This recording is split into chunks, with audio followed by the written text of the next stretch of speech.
আমি ব্যাখ্যায় পরে যাব, আগে আসেন আমরা এই বঙ্গ এই শব্দটার মানে বুঝে আসি, আর বন্ধু এই শব্দটারও মানে বুঝে আসি। আজকের এপিসোডের পর আওয়ামী লীগ বঙ্গবন্ধু শব্দটা আর ইউজ করবে না।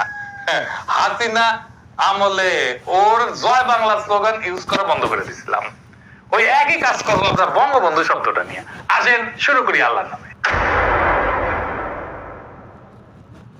আচ্ছা কন্ত, কেন ওনার উপাধি বাংলা বন্ধু হইল না? কেন বাংলাদেশের বন্ধু হইল না? কেন বঙ্গ?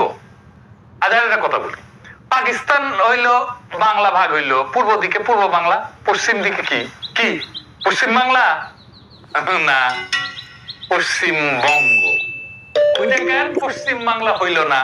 আচ্ছা আপনারা জানেন রয়ের চিত্তরঞ্জন সুতার বাংলাদেশে হিন্দুদের নিয়ে একটা স্বাধীন দেশ গঠনের আন্দোলন করেছিল, নাম কি ছিল জানেন? স্বাধীন বঙ্গভূমি আন্দোলন। কেন বঙ্গভূমি, কেন বাংলা ভূমি?